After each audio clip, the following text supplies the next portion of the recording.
ओम शांति। आज सुनते हैं 8 फेब की मुरली से दिल में छपने वाली गहराई की बातें। आज बाबा ने कितना सुंदर कहा कि बच्चे, तुमने किसका हाथ पकड़ा है? उस्ताद का हाथ पकड़ा है। दिल में छपने वाली बात थी कि किसका हाथ पकड़ा है? इतना ऊंचा उस्ताद।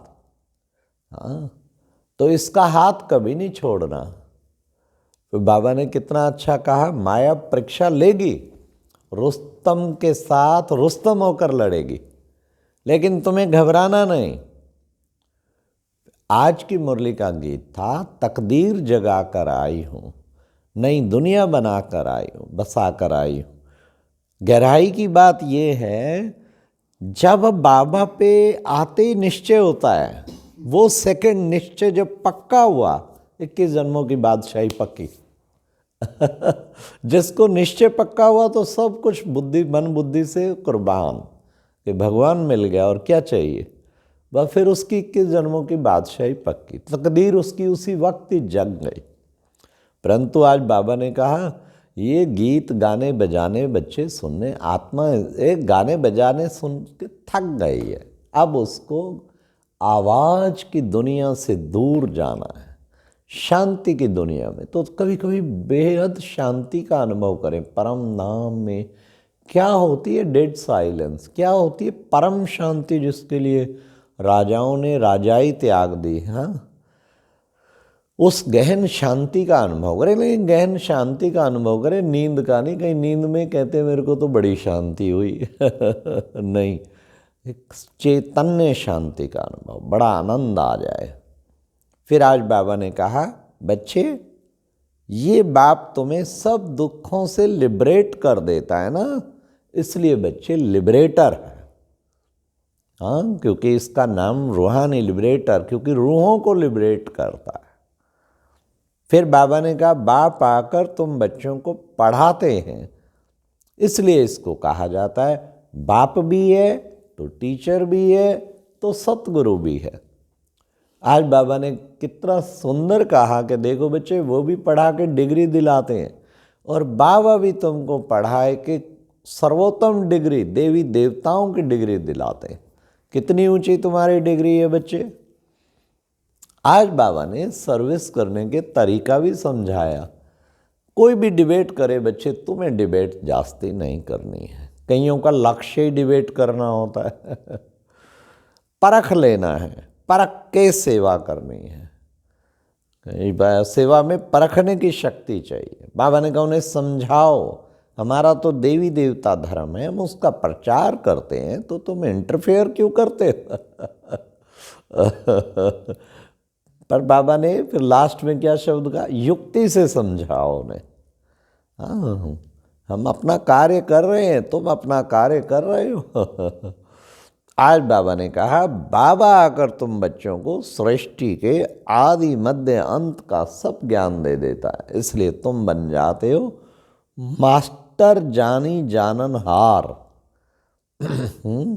तो मास्टर जानी जाननहार हो और तुम गॉडली स्टूडेंट बनते, ब्राह्मण ब्राह्मणियाँ, ऐसे मास्टर जानी जाननहार बन जाते हो। फिर बाबा ने कहा कि देखो बच्चे, मैं तुमको ब्रह्मा के द्वारा आकर रचता हूँ। देखो, कहते ब्रह्मा की रात, ब्रह्मा की रात सो ब्राह्मणों की भी रात, फिर ब्रह्मा का दिन तो ब्राह्मणों का भी दिन। अब रात को दिन बनाए कौन? वो बीच में बाबा आता है, आके रात को दिन बना देता है। कितना बड़ा कार्य करता है बाबा आके, रात को दिन बनाने की सेवा। अब बाबा ने कहा, बच्चे, सारी दुनिया रावण की जेल में है, इस रावण पर तुमको जीत पानी है। हाँ, बाप उस्ताद आकर के जीत पहनाते हैं।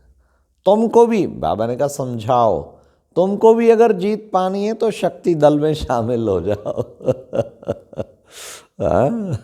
यहाँ जीत पाने का तरीका बताते हैं ना। देखो ना, सारे बाबा के बच्चे, कितने लाखों बच्चे, ये कितनी बड़ी कमाल है। हाँ, स्वामी विवेकानंद जी कहते थे, मुझे 100 ब्रह्मचारी मिल जाए तो मैं दुनिया परिवर्तन कर दूं।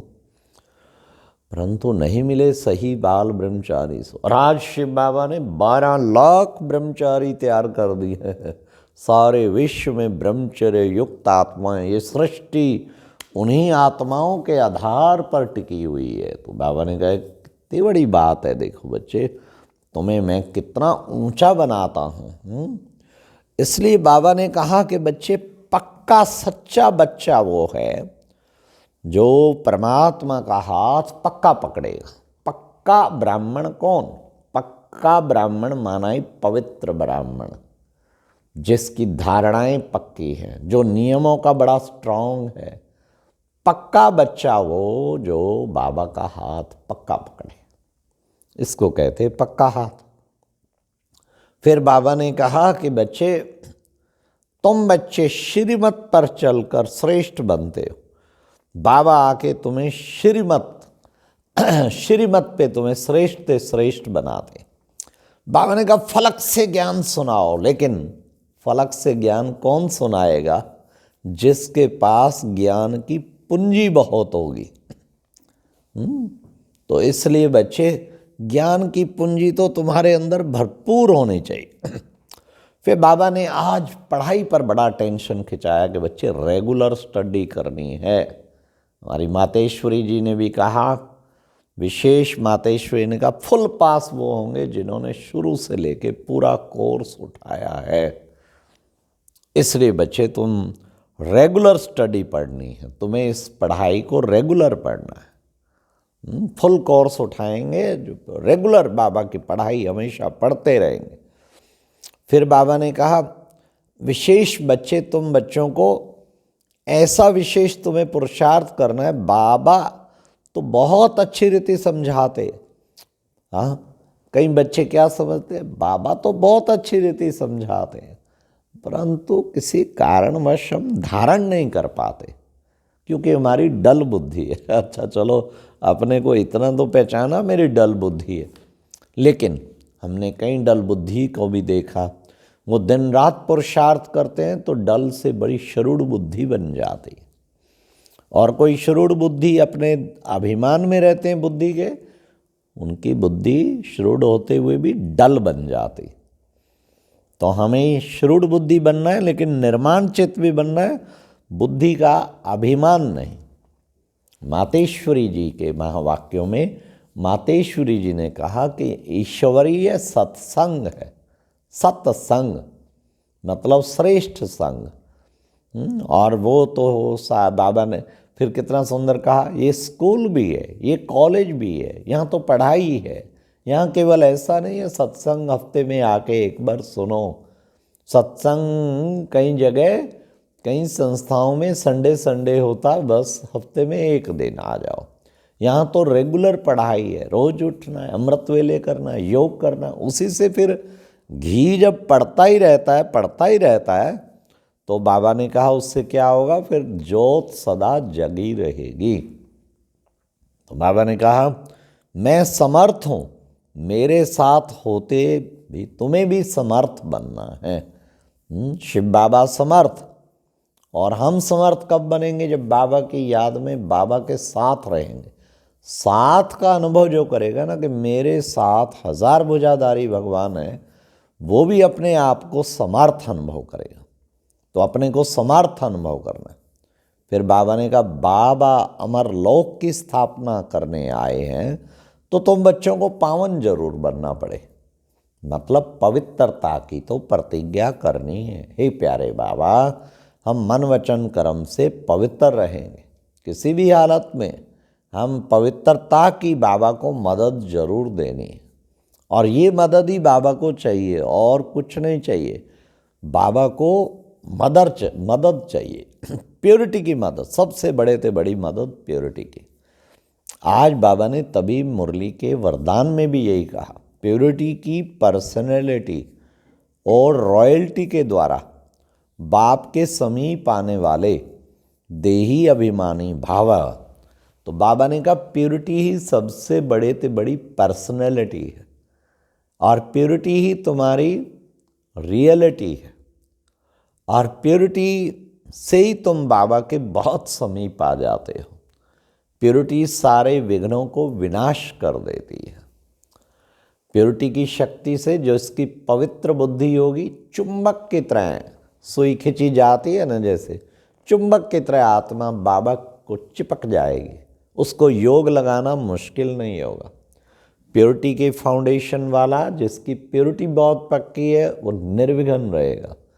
उसको संकल्पों के भी विघन नहीं, माया विघन में परेशान नहीं करेगी, क्योंकि प्योरिटी की पावर है ना बहुत बड़ी। तब बाबा ने कहा इसको, यही रॉयल्टी है सबसे बड़ी। तो इसको धारण करने वाले देही अभिमानी भाव माना, आत्मक स्थिति को धारण किए बिना आप प्योरिटी की पावर को नहीं पालन कर सकते। हम आत्मा तुम आत्मा, आपस में भाई भाई, जी बात पक्की होनी चाहिए, तब प्योरिटी की पावर आपके अंदर अच्छी तरह आएगी। लास्ट आज बाबा ने, आज की मुरली का स्लोगन था क्या, हरेक की विशेषता को देखो, देखने का चश्मा सदा लगा हो रहे तो विशेष आत्मा बन जाएंगे। हरेक की विशेषता को देखने का चश्मा सदा लगा रहे तो विशेष आत्मा बन जाएंगे। मतलब चश्मा ऐसा पहने, सदा ही विशेषता देखना, विशेषता चित्त पे रखना, विशेषता धारण करना, विशेषता ही वर्णन करना। इस ऐसा चश्मा पहन के रहेंगे ना। लाल चश्मा पहनेंगे तो लाल ही लाल दिखाई देगा। अगर विशेषता देखने का चश्मा पहनेंगे तो सब की विशेषताएं दिखाई देंगी। फिर हम बाबा के विशेष रतन बन जाएंगे। सबकी विशेषता देखने वाले विशेष रतन बन जाएंगे। तो विशेष आत्मा विशेष शक्तियां धारण करेंगे और विशेष बाबा के नूरे रत्न बन के औरों को भी विशेष बनाएंगे। अच्छा, ये थी आज की मुरली से दिल में छपने वाली गहराई की बातें। ओम शांति।